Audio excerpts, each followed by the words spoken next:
Francis Ngannou, combattant camerounais et ancien champion de l'UFC, a récemment brisé le silence. Préparant son retour dans l'arène le 19 octobre prochain avec le PFL, il est revenu sur sa récente transition en boxe anglaise, un parcours marqué par 2 défaites, dont une particulièrement humiliante face à Anthony Joshua le 8 mars dernier. C'est à travers le podcast The Diary of a CEO que le Predator a fait une confession qui a surpris plus d'un. Ngannou, figure emblématique des sports de combat en Afrique et au-delà, a passé 11 années dans le MMA où il a laissé une empreinte indélébile. Redoutable dans la catégorie des poids lourds à l'UFC, il est devenu un champion respecté, effrayant ses adversaires par sa puissance. Mais face à la nécessité de mettre sa famille à l'abri après un passé marqué par de nombreuses difficultés, Ngannou a quitté l'UFC en janvier 2023 pour se tourner vers la boxe anglaise, un sport qu'il a toujours attiré. Après avoir signé avec le PFL, la deuxième plus grande organisation de MMA, Francis Ngannou a reçu le feu vert pour se lancer dans la boxe anglaise. Le 28 octobre de l'année dernière, il a débuté sa carrière professionnelle en affrontant Tyson Fury, ancien champion invaincu des poids lourds. Ce combat, accompagné d'un gain financier considérable, a suscité un engouement mondial. Fort de cette expérience, Ngannou s'est ensuite mesuré à une autre star de la boxe anglaise, Anthony Joshua. 3 mois après son combat contre Fury en mars dernier, Ngannou a affronté Anthony Joshua, un ancien double champion des lourds, dans une forme exceptionnelle. Avant ce combat, de nombreux observateurs voyaient déjà en Ngannou un potentiel champion dans sa nouvelle discipline. Cependant, le sort en a décidé autrement.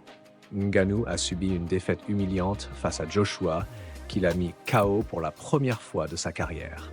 Après plusieurs mois à digérer cette défaite et à accuser les organisateurs de l'avoir affaibli, Ngannou se prépare à retrouver le chemin du combat.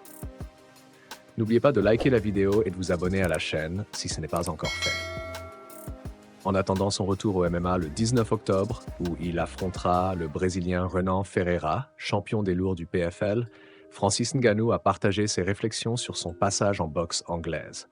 Bien qu'il ait eu l'opportunité d'affronter 2 grands noms de la boxe, Ngannou, 0-2, reconnaît qu'il n'est pas dans une position idéale pour exceller dans ce sport. Une déclaration qui a surpris beaucoup, surtout après avoir été annoncé comme le futur phénomène de la boxe. Briller en boxe n'a jamais été un objectif dans ma vie, a confié Ngannou dans le podcast The Diary of a CEO. J'étais conscient de la situation. Mon premier combat de boxe remonte à moins d'1 an et j'avais déjà 37 ans. Ce n'est pas à ce moment de votre vie que vous vous attendez à faire carrière dans un sport de combat comme la boxe. Aujourd'hui, sous l'égide du PFL, Ngannou admet avoir sacrifié sa renommée à l'UFC pour des gains financiers plus conséquents en boxe anglaise.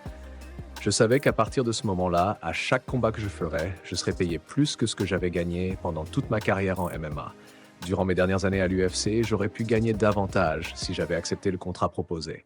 J'ai donc laissé beaucoup d'argent sur la table pour obtenir ma liberté. J'ai acheté ma liberté. A-t-il révélé avant d'ajouter « La liberté n'est pas donnée, elle n'est pas gratuite. Il faut donner quelque chose pour l'obtenir. C'est pourquoi, à ce moment-là, j'ai gagné moins d'argent parce que j'ai refusé ce contrat. » Avec encore 5 ans de carrière devant lui, Francis Ngannou envisage de se retirer autour de 40 ou 42 ans, comme il l'a rappelé dans le podcast. D'ici là, il compte se concentrer sur ce qui est financièrement lucratif, plutôt que sur la quête de la gloire. Le message est clair, tout le monde est prévenu.